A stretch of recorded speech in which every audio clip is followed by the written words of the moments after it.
kurang berapa? Kurang 15 menit. Ya.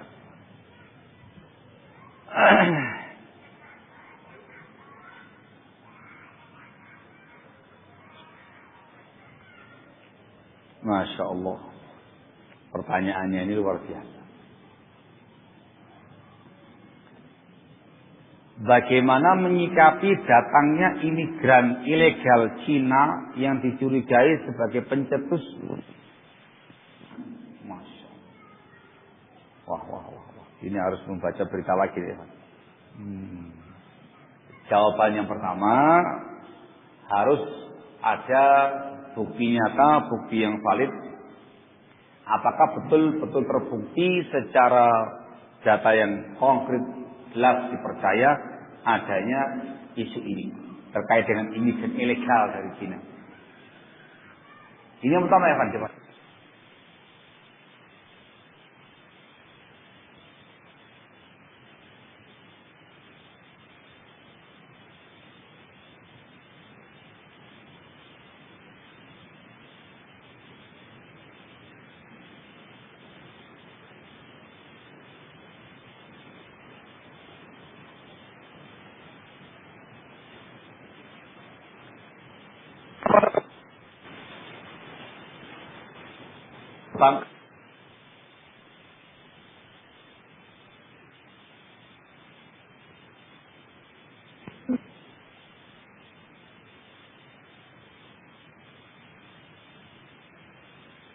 Jangan-jangan ke sini ya banyak tujuan, walaupun juga ada kewaspadaan.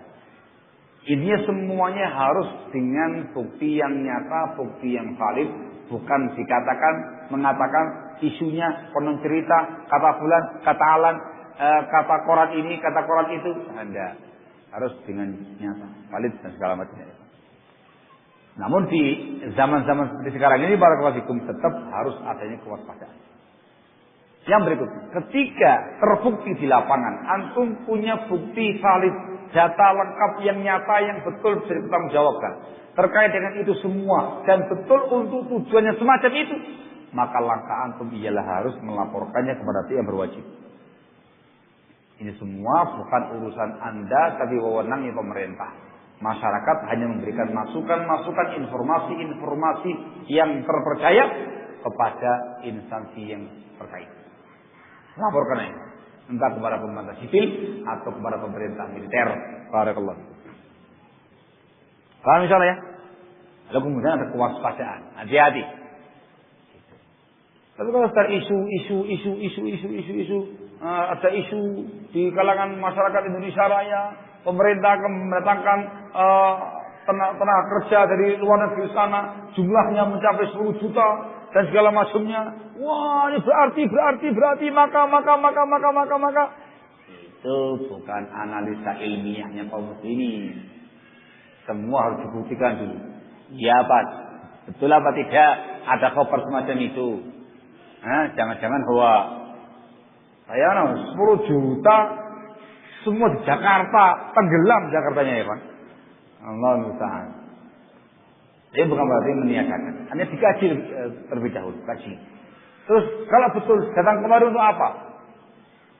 Dan dengan terus sampai betul-betul ada ilmiah, data ilmiah, valid betul yang antum khawatirkan, melaporkan kepada yang berwajib. Dan antum kaum muslimin memiliki kewaspadaan. Barakallahu. Wallahu ta'ala alam bis-shawab. Sehingga jangan sampai melakukan tindakan-tindakan sendiri. Apalagi antum melakukan tindakan anarkis hanya menggunakan asas zon, dugaan. Itu akan memperumit permasalahan dan justru gerak langkah kalian wahai kaum muslimin akan terbatasi dengan tindakan kamu sendiri. Persiapan apa yang harus kita lakukan jika pemerintah lengah dalam hal ini? Hal yang mana? Hal yang tadi. Nggak bakal lengah kalau antum kasih informasi. Gitu ya. Begitu antum kasih info-info dari semua kalangan bakal info, tahu penguasa akan tahu insyaallah taala. Dan saya yakin juga lebih dulu tahu daripada antum. Nanti karena mereka memiliki pihak-pihak yang masuk dalam intelijen nasional, internasional dan segala macamnya, Kasih tahu insyaallah taala ya. Tapi kasih masukan ya. Adapun terkait dengan masalah ketika seandainya ada fenomena menggeliatnya komunisme dan segala macamnya di negara kita ini, yang kita persiapkan adalah terkait dengan diri kita pribadi. Persiapkan ilmumu, persiapkan akidahmu, persiapkan ibadahmu, persiapkan akhlakmu, persiapkan adab-adabmu, supaya kamu jangan terpengaruh oleh ideologinya komunis. Itu dengan cara ilmu syar'i. Yang kedua, kita hanya bisa berdakwah, menerapkan prinsip amar ma'ruf nahi mungkar dengan cara hikmah. Yang kita bahas ideologinya dengan pandangan syariat. Penyimpangan-penyimpangannya dalam pandangan syariat. Kemungkaran-kemungkaran yang ada dalam pandangan syariat. Adapun persiapan terkait dengan fisik. Dengan fisik. Melakukan pelatihan militer dan segala macamnya. Itu bukan bagian satu. Justru ketika antum berbuat demikian akan muncul kecurigaan dari pemerintah kita. Karena fitnah di Indonesia ini bukan semata-mata komunis ya, yang jika ramai fitnahnya terorisme. Ya, tahu-tahu niatannya antum persiapan melawan komunis. Tahu-tahu antum mengatakan menggelar latihan militer. Curiga itu apa mana ini? Jangan-jangan ikut gerakan Santoso ini. Kena dia adalah itu. Dan bukan wewenangnya antum. Antum terkait dengan masalah-masalah sifatnya keagamaan. Terkait dengan antum latihan sendiri pribadi sih nggak ada masalah. Antum latihan bela diri sendiri apa, terserah ya Pak. Tapi kalau yang antum maukan adalah persiapan secara nasional, gerakan militer nasional, gitu ya. Di mana-mana diadakan, jangan. Itu semuanya justru akan membuat adanya kecurigaan dari pihak pemerintah kita. Barakallahu fikum. Kita akan tausiah barakallahu fikum ketika seandainya la qadarullah, seandainya terjadi yang keempat kalinya, nggak tahu tahun berapa terjadi ya ikhwan, maka kita akan berjalan di bawah dan di belakangnya para penguasa kita. Ketika penguasa kita meminta rakyat untuk menghadapi kaum komunis, perjuangan rakyat semesta, gitu ya. Gimana? Permesta. Perjuangan rakyat semesta. Penguasa menggalang kekuatan rakyat untuk perang melawan komunis. Siap. Di depan. Atau majunya itu dengan bendera penguasa. Dengan pimpinan penguasa. Bersama dengan penguasa. Itu baru jihad yang syar'i. Ketika antum masih polos, dilatih. Yang melatih pemerintah. Resmi, legal, dan ilegal. Dilatih antum, fisiknya antum dilatih, bawa senjata segala macamnya. Pemerintah yang melatih antum. Dan usia. Jangan cuma ngomong, apa Ustaz? Tolong sampaikan sama saya, apa persiapannya Ustaz? Pokoknya dia persiapan begitu-begitu. Begitu datang waktunya, ayo sekarang. Ustaz, alah, gitu ya. Ketika dulu, masya Allah, gitu seakan-akan siap perang melawan komunis gitu ya, Pak. Begitu waktunya diminta lebih pemerintah, kabur. Allah minta. Nah demikian. Intinya ya, Pak, tempatkan pada tempatnya masing-masing. Hak pemerintah untuk pemerintah, hak kita sebagai masyarakat, kita hanya mengerjakan hak kita sebagai masyarakat terkait dengan topik yang semacam ini. Barakallahu fikum.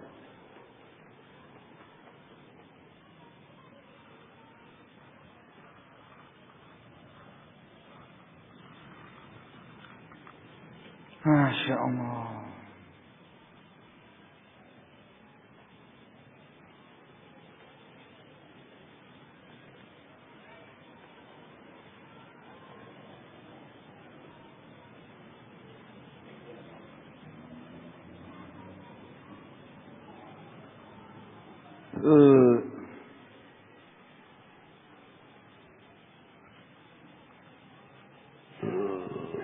Masya Allah. Ini pembahasannya kemarin ya, Pak, terkait dengan dunia perbankan ini. Terus piye iki? Dijawab tak?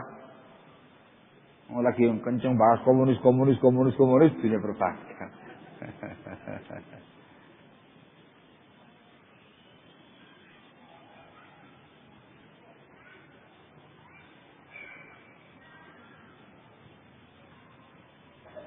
Baik, Pak.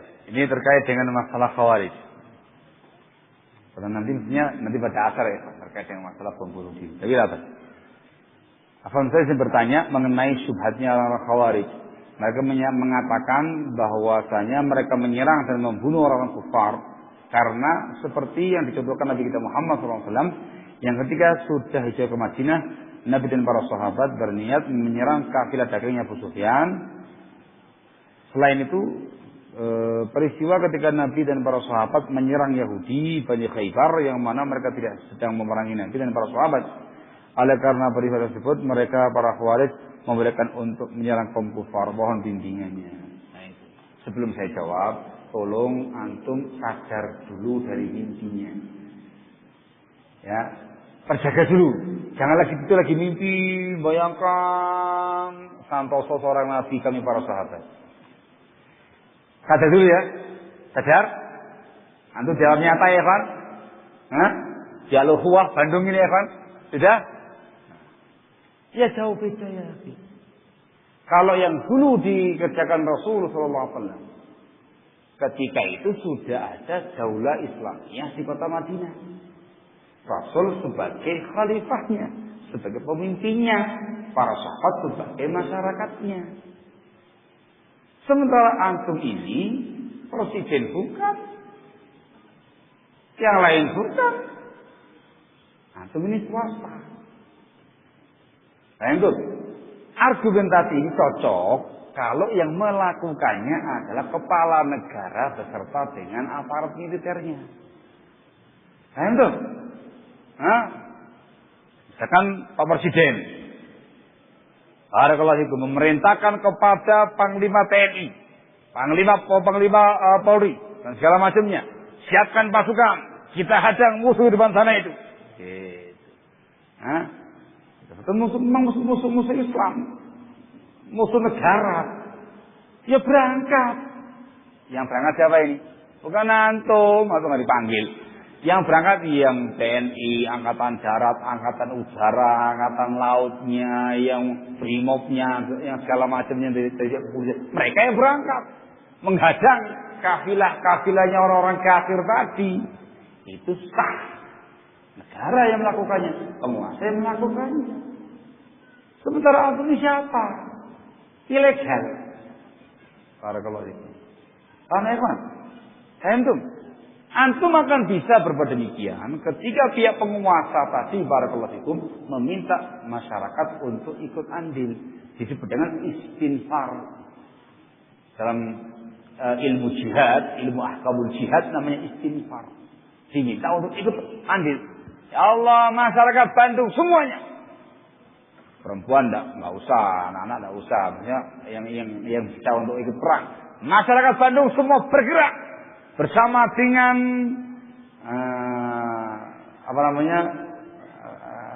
pemerintah kita untuk melawan kekuatan musuh yang ada. Jangan kabur. Jangan kabur. Semua pihak yang diminta andil istinfar itu menjadi pihak wajib ain atas mereka untuk berjihad. Bukan lagi fardu kifayah. Saya yang orang Jawa Timur fardu kifayah. Enggak usah ikut. Nggak dipanggil orang Bandung kok. Gitu ya. Kalau kemudian dipanggil yang dari Gresik, berangkat. Antum Bandung tenang di tempat, jangan khawatir. Orang Gresik akan maju. Itu namanya istinfar. Siapa yang memerintahkan? Siapa yang menginstruksikan? Pemerintah, penguasa. Bersama dengan penguasa. Itu kenapa barakallahu fikum dalam Islam dalam bab jihad atau penyerangan kepada orang kafir harus dengan bendera penguasa. Nabi kita Muhammad SAW mengatakan dalam sabdanya dalam Sahih Muslim dari sahabat yang mulia Abu Hurairah radhiyallahu taala anhu, kata Rasulullah SAW, al-imamu junnatun yuqatalu min wara'i. Yang namanya imam, yang namanya penguasa itu perisai. Yang namanya musuh agama, musuh negara diperangi di balik perisai tadi. Para ulama kita mengambil istimat hukum seperti Imam Nawawi dan yang lain-lainnya. Dan juga para ulama kita sekarang ini mengatakan yang namanya jihad harus tahta rayatis sultan. Yang namanya jihad yang syar'i harus dibawa bendera penguasa dan harus izin penguasa. Jadi nggak ilegal kayak kalian ini wahai khawarij.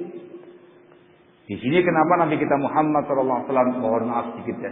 Kenapa Nabi Muhammad SAW ketika berbicara tentang kaum khawarij, mereka itu adalah hudatsaul asnan, sufahaul ahlam. Masih muda-muda belia, goblok-goblok. Itu bahasa Jawa Timur, jahil-jahil di bahasa Arab. Artinya apa? Kata Rasul, yaquluna biqauli khairil bariyah. Mereka mengucapkan ucapan makhluk yang terbaik, membawakan ayat, membawakan hadis bahkan, tetapi tidak sesuai pada tempatnya.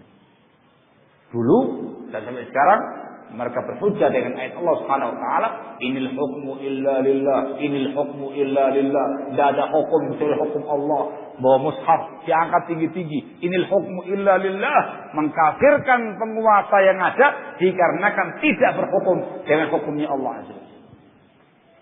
Hati-hati, tapi salah kaprah.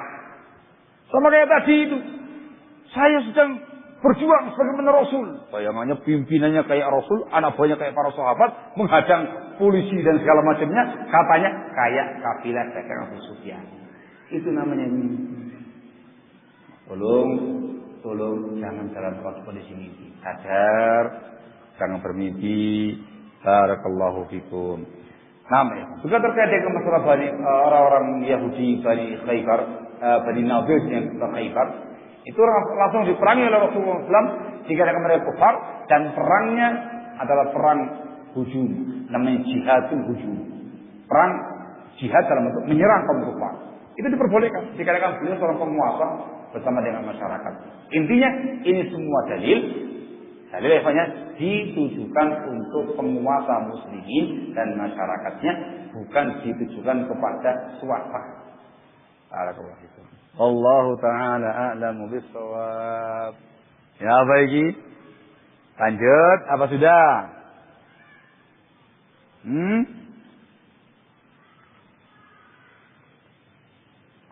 Iya. Hah? Sudah belum? Apa dibahas yang ini? Hah? Nanti ada lagi pada asar, jangan khawatir ya, ikhwan. Hah? Lanjut, sudah ini? Oh cukup? Iya. Oh, saya dulu. Masya Allah. Ya, saya manut mawon.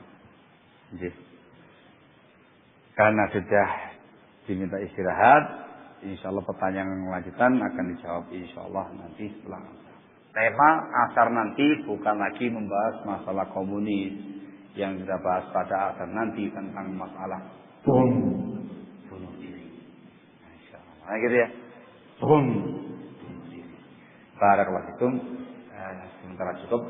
Bismillahirrahmanirrahim. Subhanallahi wa bihamdihi, asyhadu an la ilaha illa anta, astaghfiruka wa atubu ilaik. Walhamdulillah.